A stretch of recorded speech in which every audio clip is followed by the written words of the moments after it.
সালামু আলাইকুম। মধ্যপ্রাচ্য এক মহাপ্রলয়ের দ্বারপ্রান্তে। ইরান এবং ইসরায়েলের মধ্যকার বর্তমান উত্তেজনা শেষ পর্যন্ত একটি আঞ্চলিক যুদ্ধে রূপ নিয়েছে। এই সংঘাত কেবল দুটি দেশের মধ্যে সীমাবদ্ধ নেই, বরং এটি পুরো বিশ্বের মানচিত্র এবং অর্থনীতিকে পাল্টে দিচ্ছে। যুদ্ধ শুরু হওয়ার সাথে সাথেই তেলের দাম আকাশচুম্বী হয়ে যাচ্ছে। প্রতি ব্যারেল তেলের দাম $100 ছাড়িয়ে যাওয়া এখন শুধু সময়ের ব্যাপার। শুধু তাই নয়, দুবাই বা রিয়াদের মতো বড় বড় শহরের বিমানবন্দর এবং তেল শোধনাগারগুলো লক্ষ্যবস্তু করা হয়েছে। ফলে বিশ্বজুড়ে সাপ্লাই চেন ভেঙে পড়েছে এবং এক চরম আর্থিক মন্দা দেখা দিচ্ছে। কোটি কোটি মানুষ আটকা পড়ছে যাতায়াত ও বাণিজ্যের অচল অবস্থায়। দর্শক, আমরা সবাই ইসরায়েলের আয়রন ডোম নিয়ে অনেক কথা শুনি, কিন্তু ইরানের উন্নত মিসাইল প্রযুক্তি, যাতে ডেকয় এবং মাল্টিপল ওয়্যারহেড রয়েছে, তার সামনে আয়রন ডোম কার্যত ব্যর্থ প্রমাণিত হচ্ছে। আমেরিকা নিজেও এই যুদ্ধের জন্য পুরোপুরি প্রস্তুত ছিল না। ওয়াশিংটন সুনির্দিষ্ট কোনো পরিকল্পনা নিয়ে এই যুদ্ধে নামেনি এবং তার যুদ্ধ থামানোর মতো নির্দিষ্ট কোনো পরিকল্পনাও দেখা যাচ্ছে না। ফলে ইসরায়েল এবং আমেরিকা উভয়ই এক দীর্ঘমেয়াদী এবং ক্লান্তিকর যুদ্ধে জড়িয়ে পড়েছে। এটা তাদের শক্তিকে ভেতর থেকে ক্ষয় করে দিচ্ছে। এই যুদ্ধের ফলে মধ্যপ্রাচ্যের পুরনো রাজনৈতিক কাঠামো ধসে পড়ার একটা সম্ভাবনা দেখা দিয়েছে। যেই সাইকস-পিকট চুক্তির মাধ্যমে আরব রাষ্ট্রগুলোর জন্ম হয়েছিল, ওসমানী খিলাফতের পতন ঘটানো হয়েছিল, সেই চুক্তির অবসান ঘটতে যাচ্ছে বলে মনে হচ্ছে। উপসাগরীয় অঞ্চলের পারিবারিক রাজতন্ত্রগুলো হুমকির মুখে পড়েছে। এর ফলে বিশ্ব রাজনীতিতে ওয়াশিংটনের যে একচ্ছত্র আধিপত্য ছিল, তা চিরতরে শেষ হয়ে যাওয়ার একটা সম্ভাবনা দেখা দিয়েছে। ক্ষমতার কেন্দ্রবিন্দু কিন্তু ওয়াশিংটন থেকে সরে যাচ্ছে ভিন্ন দিকে, ভিন্ন কোনো রাজধানীতে। ইরান অনেকটা অপরাজেয় শক্তির মতো আবির্ভূত হচ্ছে। কেন ইরানকে হারানোটা কঠিন হয়ে দাঁড়াচ্ছে মার্কিন যুক্তরাষ্ট্র এবং ইসরায়েলের জন্য? কারণ ইরান একটা 2500 বছরের পুরনো সভ্যতা। বোমা মেরে আপনি একটি সরকারকে পতন ঘটাতে পারেন, কিংবা একটা দেশের প্রেসিডেন্টকে তুলে নিয়ে আসতে পারেন, কিন্তু একটা সভ্যতাকে আপনি বোমা মেরে উড়িয়ে দিতে পারবেন না। আপনি আফগানিস্তানে সেটি পারেননি, ইরাকেও আপনি সেটি পারেননি। ইরানের সামরিক সক্ষমতা দেশ জুড়ে এমনভাবে ছড়িয়ে রাখা হয়েছে যে কোনো একটা হামলা বা একাধিক হামলায় তাদেরকে অচল করা প্রায় অসম্ভব। বরং এই আক্রমণগুলো ইরানিদেরকে আরও বেশি ঐক্যবদ্ধ করে তুলছে। ইসরায়েল যদি এই যুদ্ধে টিকে থাকতে না পারে এবং পরাজিত হয়, তাহলে শেষ অস্ত্র হিসেবে তারা হয়তোবা পারমাণবিক বোমা ব্যবহার করতে পারে। এই ক্ষেত্রে রাশিয়া এবং চীন কিন্তু ইরানকে যথেষ্ট সহযোগিতা করতে পারে। এবং ভুলে গেলে চলবে না, ইরানের নিজের হাতেও 60% সমৃদ্ধ প্রায় 400 কেজি ইউরেনিয়াম রয়েছে, যা দিয়ে পারমাণবিক বোমা তৈরি করা যাবে বলে অনেকে মত দেয়। এবং কেউ কেউ বলে বোমা না তৈরি করা গেলেও মিসাইলের মাধ্যমে এগুলো যদি ছড়িয়ে দেওয়া হয় ইসরায়েল জুড়ে, তাহলে সেটি ইসরায়েলের উপরিভাগকে রেডিয়েশন দ্বারা ভরিয়ে ফেলতে পারে। অর্থাৎ ইরানের ওপরে যদি পারমাণবিক হুমকি চলে আসে, ইসরায়েল যদি এই যুদ্ধে পরাজিত হয় এবং তার অস্তিত্ব নিয়ে যদি টান চলে আসে, তাহলে ইরান যেমন পারমাণবিক হুমকির মুখে আছে, ইসরায়েলও কিন্তু ইরানের পারমাণবিক হুমকির মুখে পড়তে পারে। এবং এটা যদি হয়, তাহলে তৃতীয় বিশ্বযুদ্ধের সূচনা হয়ে যেতে পারে। এবং এটা ইরানকে আরও শক্তিশালী করবে, কারণ তখন তার পেছনে থাকবে রাশিয়া এবং চীন। এক্ষেত্রে রাশিয়া চীনের যদি ইরানের পাশে চলে আসে, আমেরিকা এবং ইসরায়েলের ভবিষ্যৎ কী হবে, সেটা নিয়ে কিন্তু বড় একটি প্রশ্ন রয়ে গেছে। এই মুহূর্তে আমেরিকা ইরানের সাথে আলোচনার টেবিলে বসার চেষ্টা করলেও ইরানের উত্তর ছিল অত্যন্ত কঠোর। তারা শুধু না বলেনি, বরং বলেছে কোনোভাবেই না। অর্থাৎ তেহরান এখন আমেরিকার উপর এতটাই আস্থাহীন যে তারা কোনো ধরনের সমঝোতায় যেতেই আগ্রহী নয়। এই পরিস্থিতিতে প্রশ্ন উঠছে, আমেরিকা এই যুদ্ধে কেন জড়ালো? উত্তর হচ্ছে ইসরায়েল। মূলত আমেরিকার বিন্দুমাত্র কোনো সুবিধা না থাকলেও ইসরায়েলের প্রচণ্ড চাপের জন্যই আমেরিকা বাধ্য হয়েছে এই যুদ্ধে জড়াতে। সেক্ষেত্রে প্রশ্ন ওঠে, কে কাকে নিয়ন্ত্রণ করছে? ইসরায়েল কি আমেরিকাকে নিয়ন্ত্রণ করছে, না আমেরিকা ইসরায়েলকে নিয়ন্ত্রণ করছে? আমরা সবাই জানি আমেরিকা বড় ভাই, সে যেভাবে চালায় ইসরায়েল সেভাবেই চলে। কিন্তু এই যুদ্ধটা আমাদেরকে দেখাচ্ছে আমেরিকা সিদ্ধান্ত নেওয়ার ক্ষমতা হারিয়ে ফেলেছে। সে ঠিক সেটাই করে যেটা ইসরায়েল চায়, অর্থাৎ এখানে মূল খেলোয়াড় হচ্ছে ইসরায়েল, আমেরিকা তার একটা গুটিতে রূপান্তরিত হয়েছে। এবং ইসরায়েলের এই কর্তৃত্ব, এই ক্ষমতাই এই যুদ্ধকে আরও দীর্ঘস্থায়ী এবং আরও বিপজ্জনক করে তুলছে। ইসরায়েল হচ্ছে একটি একঘরে রাষ্ট্র। গাজায় সাধারণ মানুষের ওপর চালানো আক্রমণ এবং পশ্চিম তীরে তারা যে উচ্ছেদ চালাচ্ছে, মানুষকে ঘরবাড়ি থেকে বের করে দিচ্ছে, সেটা বিশ্বজুড়ে ইসরায়েলের বিরুদ্ধে তীব্র ঘৃণা তৈরি করেছে।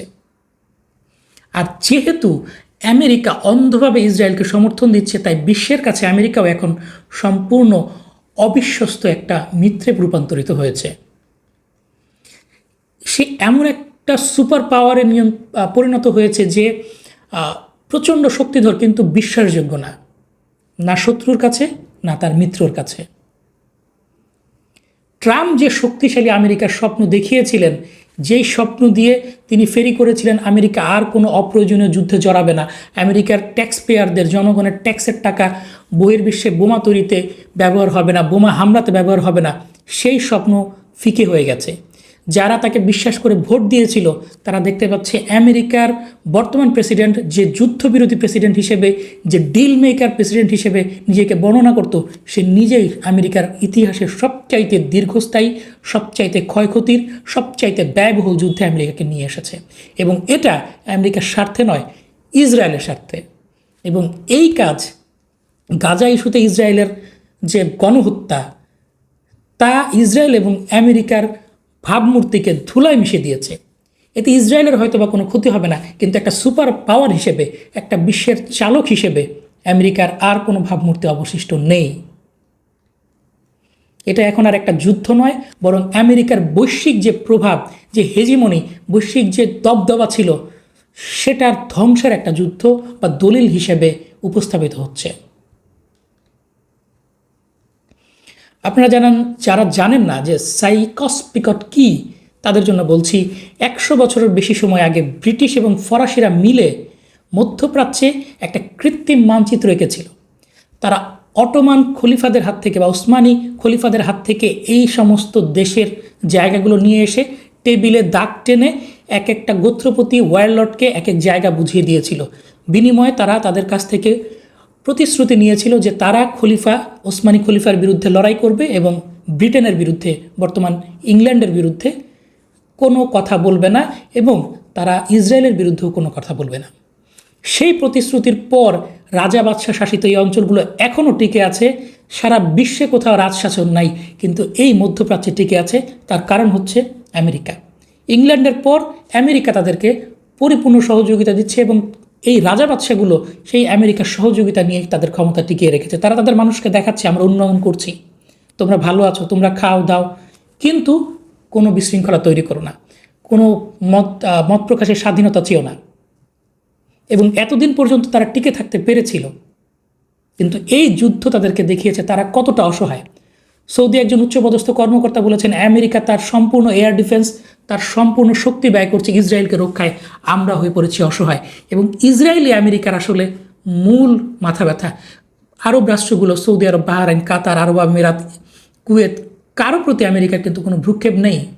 তারা আমেরিকাকে ঘাঁটি দিয়েছিল তাদেরকে নিরাপদ করার জন্য। আজকে আমেরিকার ঘাঁটির কারণেই তাদের উপর হামলা হচ্ছে, তাদের মানুষ মারা যাচ্ছে। ফলে 100 বছরের বেশি সময় আগে ব্রিটিশ এবং ফরাসিরা মিলে মধ্যপ্রাচ্যের যে কৃত্রিম মানচিত্র এঁকেছিল, এই যুদ্ধের আগুনে তা চিরদিনের জন্য ছাই হতে চলেছে। বর্তমান সংঘাত কেবল সীমানা রক্ষার লড়াই না, বরং একটি পুরো অঞ্চলের রাজনৈতিক ভূগোল নতুন করে লেখার একটা প্রক্রিয়া হচ্ছে। এর ফলে সবচেয়ে বিপদে আছে কারা?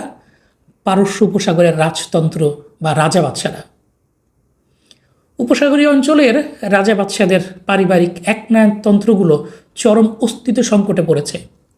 সৌদি আরব বা সংযুক্ত আরব আমিরাতের মতো দেশগুলো বর্তমান শাসন ব্যবস্থা বা রাজতন্ত্র আছে, এই যুদ্ধের ধাক্কায় তারা বর্তমান রূপে টিকে থাকতে পারবে কিনা তা নিয়ে যথেষ্ট সংশয়ের কারণ রয়েছে।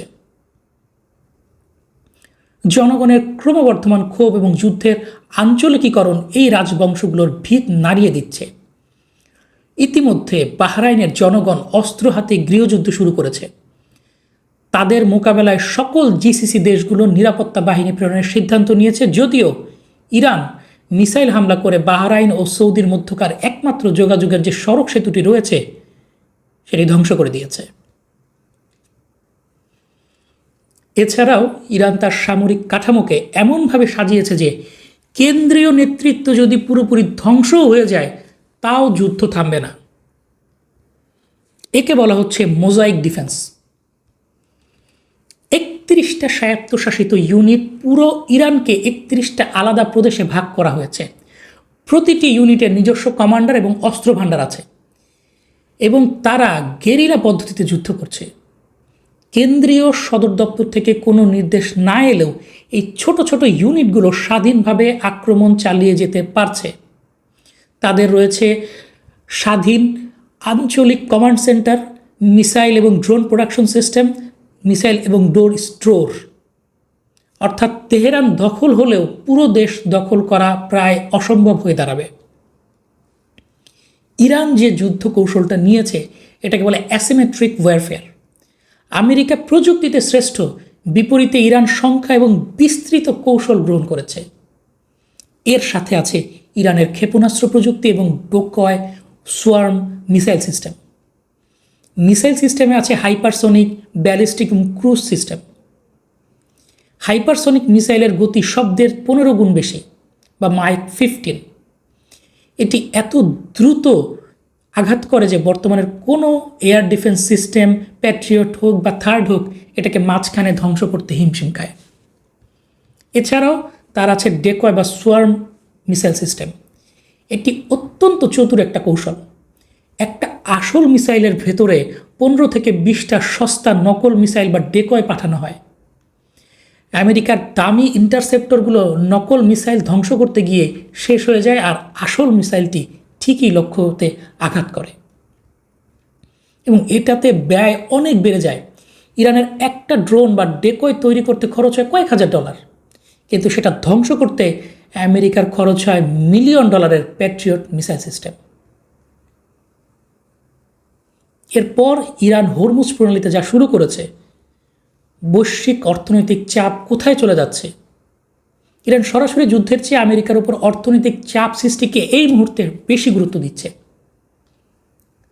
বিশ্বের 20% তেল এই হরমুজ প্রণালী দিয়ে প্রবাহিত হয়। ইরান এখানে তেলের ট্যাঙ্কারে হামলা চালিয়ে বিশ্ববাজারে তেলের দাম একদিনে 13% বাড়িয়ে দিয়েছে। যুদ্ধ শুরু হওয়ার পর যুক্তরাজ্যে গ্যাসের দাম 93% বেড়েছে বলে জানিয়েছে স্কাই নিউজ। দুবাই ও ওমানের লক্ষ্যবস্তু হয়ে গেছে, ইরানের লক্ষ্যবস্তু হয়ে গেছে দুবাই এবং ওমান। দোহা এবং দুবাইয়ের মতো নিরাপদ ব্যবসায়িক শহরগুলোতে হামলা করে ইরান একটা পরিষ্কার বার্তা দিচ্ছে, শান্তি না থাকলে ব্যবসা বাণিজ্য হবে না। এটা গালফ দেশগুলোকে আমেরিকার ওপর যুদ্ধ থামানোর জন্য চাপ দিতে বাধ্য করার একটা কৌশল। এর জন্যই, এই উদ্দেশ্যে ইরান আজকে 3রা মার্চ মঙ্গলবার সকালে হামলা করেছে সংযুক্ত আরব আমিরাতের ফুজাইরা বন্দরে। ইরানের হামলার পর আরব আমিরাত তার ফুজাইরা বন্দরের সকল কার্যক্রম বন্ধ করে দিয়েছে। সংযুক্ত আরব আমিরাতের পূর্ব উপকূলে ওমান সাগরে অবস্থিত এই বন্দরটির মাধ্যমে হরমুজ প্রণালী এড়িয়ে সীমিত পরিসরে তেল বিক্রির সক্ষমতা ছিল আরব আমিরাতের, যেটি এখন বন্ধ। হরমুজ প্রণালী এড়িয়ে তেল রপ্তানির জন্য সৌদি আরামকো বিকল্প রুট পর্যালোচনা করার একটা সিদ্ধান্ত নিয়েছে। বিশেষ করে লোহিত সাগরের দিকে একটা পাইপলাইনের মাধ্যমে রপ্তানির সম্ভাবনা নিয়ে আলোচনা চলছে, তবে তা এখনও আলোচনার পর্যায়েই রয়েছে। এছাড়াও ইরান আজকে রাতের এই লাইভ পর্যন্ত যে সকল হামলা চালিয়েছে তার একটা সংক্ষিপ্ত তালিকা হচ্ছে: ওমানের সালালাহ বন্দরে ইরান ড্রোন হামলা চালিয়েছে। ইরান আজ 7টি ইসরায়েলি ড্রোন ভূপাতিত করেছে। এর মধ্যে আছে হারমিস, হেরন এবং MQ-9 ধরনের সর্বাধুনিক ড্রোন। এটি জানিয়েছে ইরানের সেনাবাহিনীর বরাতে আল জাজিরা। এবং মার্কিন পররাষ্ট্র দপ্তর থেকে বড় ধরনের সতর্কতা জারি করা হয়েছে। মধ্যপ্রাচ্যে নিরাপত্তার চরম ঝুঁকির কারণে 15টি দেশে অবস্থানরত মার্কিন নাগরিকদের অবিলম্বে বাণিজ্যিক ফ্লাইটে দেশ ছাড়ার নির্দেশ দেওয়া হয়েছে। এই দেশগুলো হচ্ছে বাহরাইন, মিশর, ইরান, ইরাক, ইসরায়েল, পশ্চিম তীর, Gaza, Jordan, Kuwait, Lebanon, Oman, Qatar, Saudi Arab, Syria, সংযুক্ত আরব আমিরাত এবং ইয়েমেন। প্রশ্ন হচ্ছে, বাণিজ্যিক ফ্লাইট তো বন্ধ, কারা তাদেরকে নিয়ে যাবে? এরই মধ্যে ইসরায়েলে অবস্থিত মার্কিন দূতাবাস বলেছে, আমরা মার্কিন নাগরিকদের ইসরায়েল ত্যাগে সহায়তা করার মতো অবস্থায় নাই, কারণ ইরান অনবরত এইসব টার্গেটে ড্রোন হামলা চালাচ্ছে। অর্থাৎ যুদ্ধ এমন একটা অবস্থায় আসবে তার কোনো ধারণা কিংবা প্রস্তুতি ট্রাম্প বা মার্কিন যুক্তরাষ্ট্রের ছিল না। এদিকে কুয়েতে একটি মার্কিন মেরিন সেনা ব্যারাকে 10টি সুইসাইড ড্রোন দিয়ে হামলা চালিয়েছে ইরান। কুয়েতে কয়েকটা সফলভাবে আঘাত করেছে এবং IRGC Islamic Republic Guard Corps অনুমান করছে বহু মার্কিন সৈন্য এখানে নিহত হয়েছে। এবং পরবর্তী ঘোষণা না দেওয়া পর্যন্ত কুয়েতের মার্কিন দূতাবাস কর্তৃপক্ষ বন্ধ ঘোষণা করেছে। এ সময় সাধারণ ও জরুরি সমস্ত অ্যাসাইনমেন্ট বাতিল ঘোষণা করা হয়েছে। জরুরি কাজে নিয়োজিত নয় এমন সৈন্যদের পরিবার সহ বাহরাইন, জর্ডান ও ইরাক ত্যাগ করতে বলেছে যুক্তরাষ্ট্র। কিন্তু ত্যাগটা যে কিভাবে করবে সেটা কেউ জানে না, কারণ কোনো বাণিজ্যিক ফ্লাইট, বিমান পরিবহন সেবা চলছে না।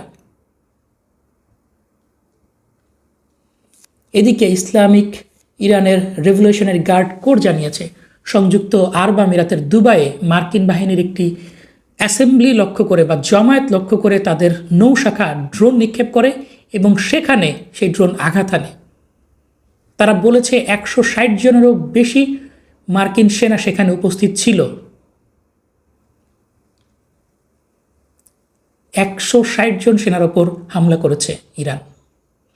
এরপর আমেরিকার ফিল্ড নিউজের বরাত দিয়ে জানানো হয়েছে, IRGC নেভাল কমব্যাট ইউনিটের এই যৌথ ড্রোন ও ক্ষেপণাস্ত্র হামলায় অন্তত 40 জন নিহত এবং 70 জনেরও বেশি আহত হয়েছে। যদিও যুক্তরাষ্ট্র এটা স্বীকার করেনি। এবং ইরান এই হামলা লক্ষ্যবস্তুটিকে আমেরিকার সন্ত্রাসীদের আস্তানা বলেছে, সূত্র নায়া নিউজ এজেন্সি। এছাড়াও সৌদি আরবের রিয়াদে অবস্থিত আমেরিকান দূতাবাসে ইরান 2টি শাহেদ 136 ড্রোন দিয়ে আক্রমণ করেছে। এবং সৌদি আরবের রিয়াদে মার্কিন দূতাবাসে ইরানি ড্রোন হামলার পর মার্কিন প্রেসিডেন্ট ডোনাল্ড ট্রাম্প বলেছেন, সৌদি আরবের রিয়াদে মার্কিন দূতাবাসে আক্রমণ এবং মার্কিন সামরিক কর্মীদের হত্যার প্রতিশোধ নিতে আমাদের শক্তিশালী হামলা শীঘ্রই আসছে। এছাড়া পরবর্তী ঘোষণা না দেওয়া পর্যন্ত যুক্তরাষ্ট্র সৌদি আরবে তার দূতাবাস থেকে নাগরিকদেরকে দূরে থাকতে বলছে। যে আমেরিকাকে নিয়ে আসা হয়েছিল, ঘাঁটি দেওয়া হয়েছিল, সেই ঘাঁটি তো অনিরাপদ হয়েছেই, এমনকি দূতাবাস পর্যন্ত নিজের নিরাপত্তা দিতে পারছে না। সে আমেরিকা কিভাবে সৌদি আরবে নিরাপত্তা দিবে, যার নিজেরই এখন নিরাপত্তা নাই? উত্তর ইরাকের কুর্দি অধ্যুষিত ইরবিল শহরে মার্কিন সেনাদের আশ্রয় দেয়া একটি হোটেলে আক্রমণ করেছে ইরাকের ইসলামী প্রতিরোধক বা ইরানের একটি প্রক্সি সংগঠন। এটি জানিয়েছে রয়টার্স। ইরাকের এরবিলে মার্কিন ঘাঁটি লক্ষ্য করে আবারও ড্রোন হামলা চালিয়েছে ইরান ঠিক এই ঘটনার পরে। এছাড়াও সৌদি আরবের রাজধানী রিয়াদের কূটনৈতিক এলাকায় আরও 2টি নতুন বিস্ফোরণের শব্দ শোনা গেছে। সম্ভবত এগুলো ইরানের ড্রোন হামলা। এদিকে মার্কিন প্রেসিডেন্ট ডোনাল্ড ট্রাম্প হতাশ। কেন? কারণ ইরানের বিরুদ্ধে চলমান যুদ্ধকে সমর্থন করতে রাজি হয়নি ব্রিটিশ প্রধানমন্ত্রী কিয়ার স্টারমার। তিনি স্টারমারের সমালোচনা করে বলেন, তিনি সাহায্য করেননি। আমি কখনো ভাবিনি যে আমি যুক্তরাজ্যের কাছ থেকে এমন একটা ঘটনা দেখতে পাবো। এই খবর দিয়েছে দ্য সান। যখন ইরানের উপর্যুপরি হামলায় প্রত্যেকটা মার্কিন ঘাঁটি ধ্বংস হয়ে গেছে, দূতাবাস থেকে শুরু করে হোটেল, কোথাও মার্কিন সেনারা লুকিয়ে শান্তি পাচ্ছে না, প্রত্যেকটা জায়গায় হামলার শিকার হচ্ছে, তখন এই অঞ্চলে আমেরিকা চাইছে দক্ষিণ কোরিয়া থেকে তার সামরিক সরঞ্জামগুলো নিয়ে আসে, এখানে মোতায়েন করবে, যাতে সে আবারও ইরানের ওপর নজরদারি করতে পারে, সে আবারও ড্রোন এবং মিসাইলগুলোকে ঠেকাতে পারে। এই সরঞ্জামের মধ্যে কি কি আছে? এর মধ্যে আছে Patriot PAC-3 air defence system, thermal high altitude area defence system বা থাড বিমান প্রতিরক্ষা ব্যবস্থা, এবং MQ-9 রিপার ড্রোন। এই খবরটি দিয়েছে চৌসান সংবাদ সংস্থা। অর্থাৎ উত্তর কোরিয়াকে মোকাবেলায় দক্ষিণ কোরিয়াকে যে সমস্ত প্রতিরক্ষা ব্যবস্থা দেওয়া হয়েছিল, আমেরিকা বাধ্য হচ্ছে সেগুলো নিয়ে আসার জন্য। এই প্রতিরক্ষা ব্যবস্থা দিয়ে আমেরিকা চায়নার উপর নজরদারি করত, রাশিয়ার উপর নজরদারি করত এবং উত্তর কোরিয়াকে তটস্থ রাখত। এখন তার কাছে উত্তর কোরিয়াও মূল্যহীন। দক্ষিণ কোরিয়ার নিরাপত্তাকে বুড়ো আঙুল দেখিয়ে সে দক্ষিণ কোরিয়া থেকে সমস্ত প্রতিরক্ষা ব্যবস্থা এইখানে নিয়ে আসতে চাইছে শুধুমাত্র ইসরায়েলের জন্য।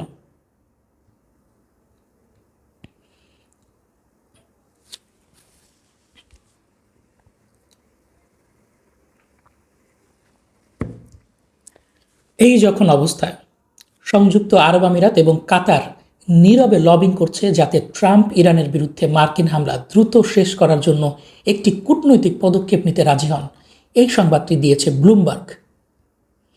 অপরদিকে চীনা কর্মকর্তারা ইরানকে চাপ দিচ্ছেন যাতে তেল ও প্রাকৃতিক গ্যাসের ট্যাঙ্কারগুলোতে আক্রমণ করা না হয় এবং কাতারের গ্যাস রপ্তানি ব্যাহত হতে পারে এমন কোনো পদক্ষেপ যেন না নেওয়া হয়। এই সংবাদটি দিয়েছে ব্লুমবার্গ। এদিকে পূর্ব ইরাকের সুলাইমানিয়ার কাছে কুর্দি বিচ্ছিন্নতাবাদী গোষ্ঠী কুর্দিস্তান ফ্রিডম পার্টির ওপর ইরান ড্রোন হামলা চালিয়েছে।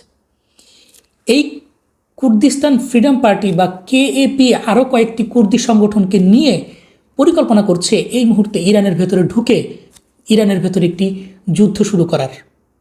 আমেরিকা তার সৈন্য সরাসরি পাঠানোর আগে এদেরকে দিয়ে কাজ করানোর চেষ্টা করছে। ইরান তার ওপরে ড্রোন হামলা চালিয়েছে এবং এই যে টালমাটাল পরিস্থিতি, এখানে ইউরোপে গ্যাসের দাম আরও 30% বেড়ে গিয়েছে। সংবাদটি দিয়েছে AFP। পরিস্থিতির গুরুত্ব বুঝে পাকিস্তানের প্রতিরক্ষামন্ত্রী খাজা আসিফ এক বিবৃতিতে বলেছেন, ইরান সমঝোতার জন্য প্রস্তুত থাকা সত্ত্বেও তাদের উপর যুদ্ধ চাপিয়ে দেওয়া হয়েছে। তিনি দাবি করেন এই যুদ্ধের নেপথ্যে রয়েছে জায়নিস্টদের গভীর ষড়যন্ত্র, যার লক্ষ্য হল ইসরায়েলি প্রভাবকে সরাসরি পাকিস্তানের সীমান্ত পর্যন্ত নিয়ে আসা। খাজা আসিফের মতে আফগানিস্তান, ইরান এবং ভারতের একটি অভিন্ন লক্ষ্য হল পাকিস্তানের সাথে শত্রুতা তৈরি করা, পাকিস্তানের সীমান্তকে অনিরাপদ করে তোলা এবং পাকিস্তানকে চারপাশ থেকে শত্রু দ্বারা বেষ্টিত করে একটি অনুগত রাষ্ট্র বা ভেসেল স্টেটে পরিণত করা। তিনি 25 কোটি পাকিস্তানিকে রাজনৈতিক বা ধর্মীয় ভেদাভেদ ভুলে এই আন্তর্জাতিক ষড়যন্ত্র এবং চিরশত্রুদের অশুভ উদ্দেশ্য সম্পর্কে সচেতন হওয়ার আহ্বান জানিয়েছেন। পাকিস্তানের প্রতিরক্ষা মন্ত্রী খাজা আসিফ এক বিবৃতিতে জায়নিজমকে মানবতার জন্য হুমকি হিসেবে অভিহিত করেছেন। ফিলিস্তিনের মাটিতে ইসরায়েল প্রতিষ্ঠা থেকে শুরু করে আজ পর্যন্ত মুসলিম বিশ্বের প্রতিটি বিপর্যয় এবং চাপিয়ে দেওয়া যুদ্ধের পেছনে প্রত্যক্ষ বা পরোক্ষভাবে জায়নিস্ট আদর্শ ও রাষ্ট্রের হাত রয়েছে বলে তিনি দাবি করেন। খাজা আসিফ আরও বলেন, জায়নিজম গত 1 শতাব্দী ধরে বিশ্বের অর্থনৈতিক ব্যবস্থা নিয়ন্ত্রণ করছে এবং বড় শক্তিগুলোকে জিম্মি করে রেখেছে। তবে পাকিস্তান একটি পারমাণবিক শক্তিধর দেশ এবং আল্লাহর রহমতে দেশটির সশস্ত্র বাহিনীর সক্ষমতা বিশ্বজুড়ে স্বীকৃত। পাকিস্তানকে পারমাণবিক শক্তি হিসেবে গড়ে তোলার পেছনে যারা ভূমিকা রেখেছেন তাদের সবার প্রতি তিনি দোয়া ও কৃতজ্ঞতা প্রকাশ করেন। দর্শক, পাক পররাষ্ট্রমন্ত্রী যখন এই বক্তব্য দিচ্ছেন তখন তার সরকার দেশটির নির্বাচিত সরকারকে মার্কিন মদতে জেলে ঢুকিয়ে রেখেছে, ইমরান খানকে দৃষ্টিশক্তি প্রায় অন্ধ করে দিয়েছে এবং ক্ষমতায় বসিয়েছে সেনাবাহিনীর পুতুল সরকারকে। এবং সেই সেনাবাহিনীর নিয়ন্ত্রিত পুতুল সরকার, তার সরকার আফগানিস্তানের সাথে যুদ্ধ শুরু করেছে, যে আফগানিস্তান কিছুদিন আগেই বলেছিল তারা ইরানকে ইসরায়েলের বিরুদ্ধে যুদ্ধে সাহায্য করবে। এই যখন অবস্থা, তখন তুর্কি পররাষ্ট্রমন্ত্রী হাকান ফিদান এক বিবৃতিতে জানিয়েছেন ইসরায়েল এবং যুক্তরাষ্ট্র সম্ভবত দীর্ঘমেয়াদী পরিকল্পনা নিয়ে এগুচ্ছে, যাতে ইরান ভবিষ্যতে আর কখনোই তাদের জন্য হুমকি হয়ে দাঁড়াতে না পারে। অপরদিকে ইরান উপসাগরীয় অঞ্চলের জ্বালানি অবকাঠামোগুলো হামলা করে যুদ্ধের চড়া মূল্য আদায় করার কৌশল নিয়েছে। তবে ফিদান মনে করেন ইরান এই কৌশলের মাধ্যমে যুক্তরাষ্ট্রকে যুদ্ধ থামাতে বাধ্য করার যে আশা করছে তা সফল হওয়ার সম্ভাবনা খুবই কম। তিনি আরও উল্লেখ করেন, ইরানের বর্তমান সামরিক সক্ষমতা ঠিক কতটুকু অবশিষ্ট আছে তা এখনও অস্পষ্ট। তবে ইরান যদি তাদের হাতে থাকা ক্ষেপণাস্ত্র এবং ড্রোনগুলো ব্যাপক হারে ব্যবহার করে, তবে তা ইসরায়েলের জন্য মারাত্মক উদ্বেগের কারণ হতে পারে। দর্শক, তুরস্ক জানে ইরানের পর হয় তুরস্ক নয় পাকিস্তানকে ধরা হবে। পরমাণু শক্তিধর রাষ্ট্র হিসেবে হয়তো পাকিস্তানের সিরিয়ালটা একটু পরে আসবে, আর ভারতকে দিয়ে পাকিস্তানকে যেভাবে চেকে রাখা হয়, পাকিস্তান হয়তো বা খুব একটা নড়াচড়া করার বা বিরোধিতা করার সুযোগ পাবে না। তাহলে পরবর্তী টার্গেট হতে পারে তুরস্ক। এবং যেই কুর্দিদেরকে সকল অস্ত্রশস্ত্র দিয়ে ইরানের ভেতরে পাঠানো হচ্ছে, সেই কুর্দিরা তুরস্কের সবচাইতে বড় শত্রু।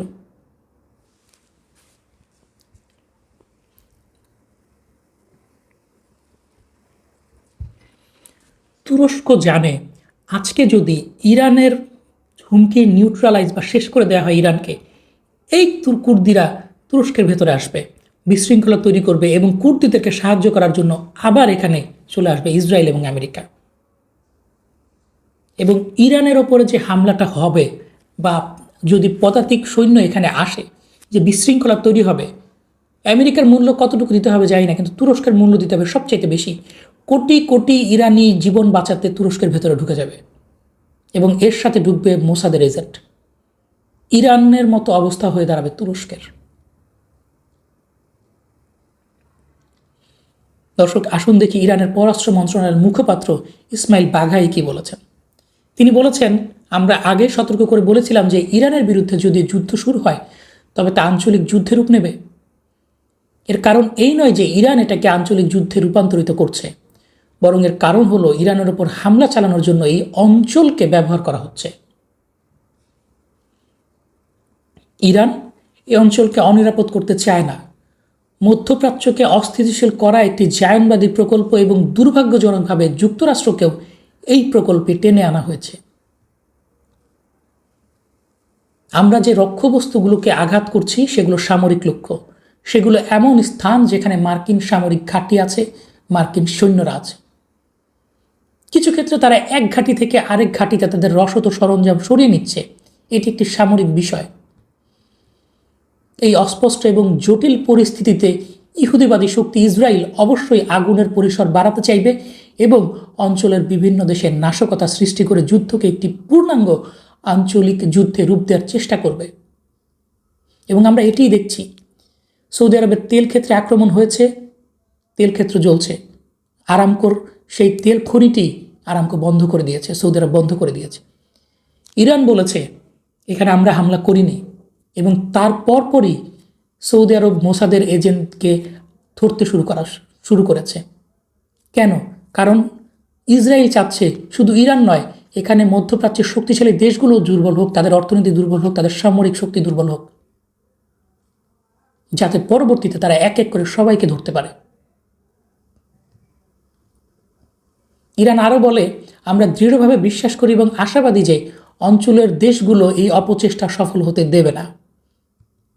মিথ্যা ও প্রতারণা এখন আমেরিকার কূটনীতির নিয়মে পরিণত হয়েছে। ইরান বলেছে আমাদের পরমাণু সমৃদ্ধকরণ কার্যক্রম ছিল না, যদিও আমরা জোর দিয়ে বলেছি যে সমৃদ্ধকরণ আমাদের অধিকার। আমরা এনপিটির সদস্য, তা সত্ত্বেও তারা আমাদের পারমাণবিক স্থাপনায় হামলা চালিয়েছে এবং নিজেরাই বলেছে যে সেগুলো সম্পূর্ণ ধ্বংস করে দেওয়া হয়েছে। তাহলে এক সপ্তাহ আগে ট্রাম্পের উপদেষ্টা উইটকফ কিভাবে বলেন যে ইরানের পারমাণবিক বোমা তৈরির জন্য প্রয়োজনীয় উপকরণ উৎপাদনে আর মাত্র এক সপ্তাহ সময় লাগবে? একটার পর একটা মিথ্যা, একের পর এক প্রতারণা, এই যুগে এটাই হয়েছে আমেরিকার কূটনীতির মূল নীতি। ইরান বলেছে, আমরা এই যুদ্ধ শুরু করিনি এবং এই সামরিক আগ্রাসন আমাদের পছন্দ ছিল না, আমাদের পছন্দ ছিল কূটনীতি। পূর্ব অভিজ্ঞতার আলোকে অনেকেই বলেছিলেন যে আমেরিকার সাথে আলোচনা করা উচিত না, তবুও শেষ মুহূর্ত পর্যন্ত আমরা আলোচনাকে গুরুত্ব দিয়েছি। যুদ্ধের এই পরিস্থিতিতে প্রবেশ না করার চেষ্টা করেছি, কিন্তু ইসরায়েল যুদ্ধকে বেছে নিয়েছে এবং ইসরায়েলের আদেশে আমেরিকাকেও এই পথে আসতে হয়েছে। এই যুদ্ধ থামানোর একমাত্র উপায় হলো মার্কিন ইসরায়েলি আগ্রাসন থামানো। এই বিষয়ে জাতিসংঘ নিরাপত্তা পরিষদের দায়িত্ব রয়েছে এবং তারা চাইলে কার্যকর পদক্ষেপ নিতেও পারে। এখন আন্তর্জাতিক সম্প্রদায়কে সিদ্ধান্ত নিতে হবে, যুদ্ধ আরও বিস্তৃত হওয়ার আগে তারা কি তাদের দায়িত্ব পালন করবে নাকি করবে না। আগ্রাসী পক্ষগুলোকে আগ্রাসন বন্ধ করতে বাধ্য করার মাধ্যমেই এখন যুদ্ধ বন্ধে পদক্ষেপ নিতে হবে।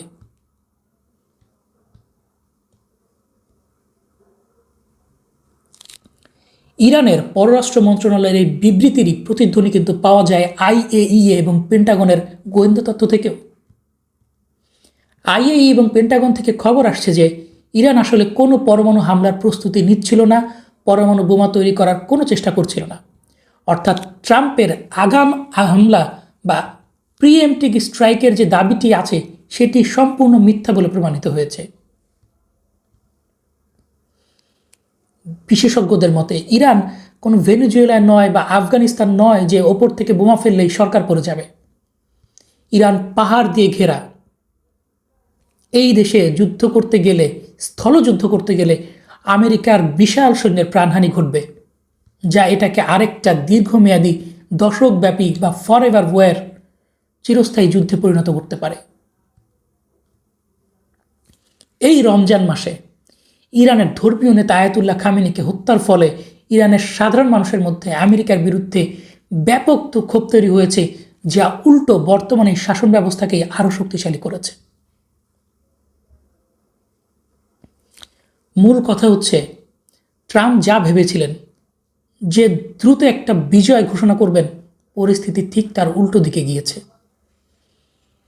ইরান ধ্বংস হয়ে গেলেও তারা আমেরিকার ইকোনমি এবং গ্লোবাল ইমেজকে মারাত্মকভাবে ধ্বংস করার সকল ব্যবস্থা করে রেখেছে।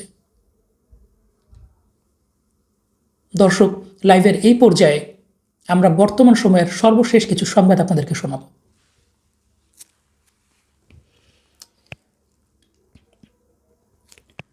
নায়া ফর ইরাককে হুতিদের একটি সূত্র জানিয়েছে, সৌদি আরব যদি ইরানের বিরুদ্ধে যুদ্ধে জড়ায় তাহলে আমরা বাব আল মানদেব প্রণালী বন্ধ করে দেব এবং সৌদির সাথে সরাসরি যুদ্ধে ঝাঁপিয়ে পড়ব। এছাড়া ইরানের বিশেষজ্ঞ পরিষদের ভবনে হামলা চালিয়েছে ইসরায়েল। ওই ভবনে ভোট গণনার সময় তাদের ওপর হামলা চালানোর দাবি করেছে ইসরায়েল। ইসরায়েলের দাবি অনুযায়ী 88 জন বিশেষজ্ঞ আলমের তত্ত্বাবধানে সে সময় ইরানের পরবর্তী সর্বোচ্চ ধর্মীয় নেতা নির্বাচন করার কথা ছিল।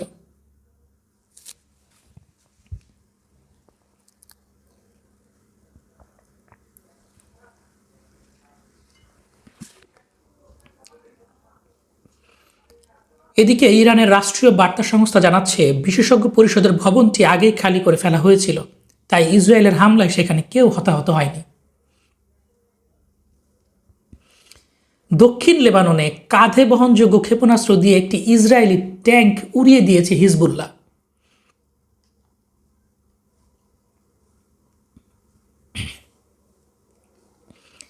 এদিকে ইউক্রেনের প্রেসিডেন্ট জেলেনস্কি বলেছেন, আমাদের সৈনিকরা আরবে গিয়ে তাদের রক্ষা করতে পারে যদি আরব শাসকরা রাশিয়ার সাথে একটা যুদ্ধবিরতি এনে দিতে পারে। ইরানের প্রতিরক্ষা মন্ত্রণালয়ের মুখপাত্র আল জাজিরাকে বলেছে, এখন আমরা আমাদের মিসাইলের ওয়ারহেডে ধ্বংস ক্ষমতা বাড়িয়ে দিচ্ছি, এগুলো এখন শত্রুর বহু স্তর বিশিষ্ট প্রতিরক্ষা ভেদ করে আঘাত হানবে। আমরা মধ্যপ্রাচ্যে একটি মার্কিন থার্ড আকাশ প্রতিরক্ষা ব্যবস্থা ধ্বংস করেছি বলে জানিয়েছে IRGC।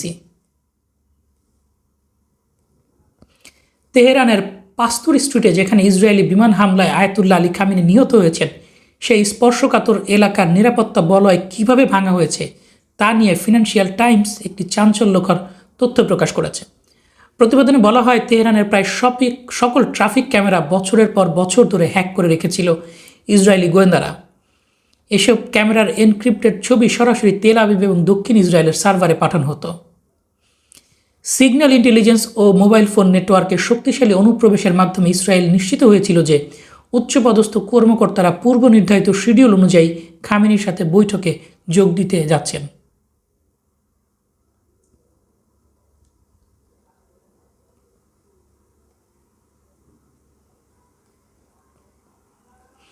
লেবাননে আরও ভূমি দখল করে সেখানে অগ্রবর্তী ঘাঁটি স্থাপনের ঘোষণা দিয়েছে ইসরায়েলের প্রতিরক্ষামন্ত্রী।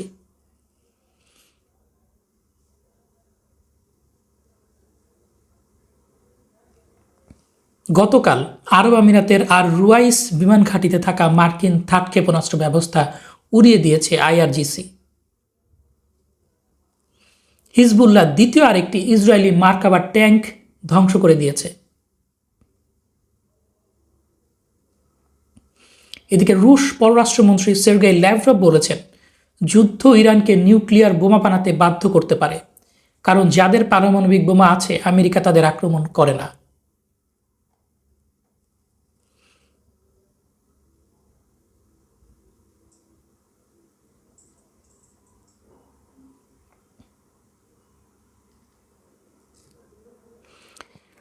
জাতিসংঘের পারমাণবিক পর্যবেক্ষক সংস্থা IAEA এর প্রধান রাফায়েল গ্রোসি বলেন, ইসরায়েল এবং যুক্তরাষ্ট্রের দাবির বিপরীতে ইরান পারমাণবিক অস্ত্র তৈরির কোনো সমন্বিত কর্মসূচির প্রমাণ পরিদর্শকরা খুঁজে পাননি। ইসরায়েল এবং আমেরিকার ঘাঁটি লক্ষ্য করে নবম ধাপে মিসাইল ও ড্রোন আক্রমণ শুরুর ঘোষণা দিয়েছে ইরান। ইরানের উপর্যুপরি আক্রমণের ফলে সংযুক্ত আরব আমিরাত থেকে ইসরায়েলের সব দূতাবাস এবং কনসুলেটের কর্মকর্তাদেরকে তেল আবিবে নিয়ে গেছে ইসরায়েল। সৌদি আরব এবং কাতারে হামলাগুলো সবই ইরান করে নাই, কিছু আক্রমণ ইসরায়েলও করেছে বলে দাবি করেছে মার্কিন সংবাদ মাধ্যম।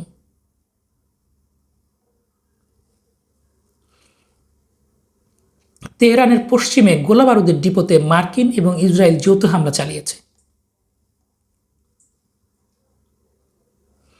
হরমুজ প্রণালী শুধুমাত্র চীন ব্যবহার করতে পারবে বলে জানিয়েছে ইরান।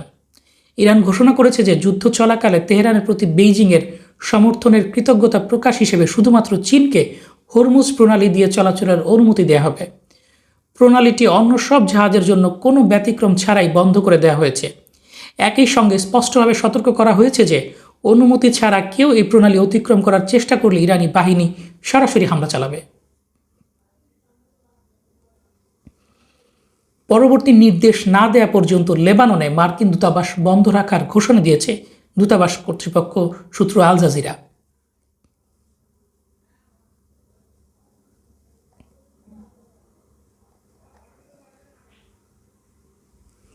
যুদ্ধ শুরু হওয়ার পর থেকে ইরান ইসরায়েলে 3টি ক্লাস্টার ক্ষেপণাস্ত্র নিক্ষেপ করেছে বলে দাবি করেছে ইসরায়েলি মিডিয়া সূত্র আল জাজিরা।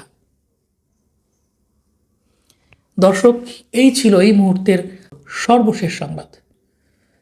পরবর্তী সংবাদ দেখার এবং বিশ্লেষণ শোনার আমন্ত্রণ জানিয়ে আজকের লাইভ থেকে বিদায় নিচ্ছি। আল্লাহ হাফেজ। আসসালামু আলাইকুম।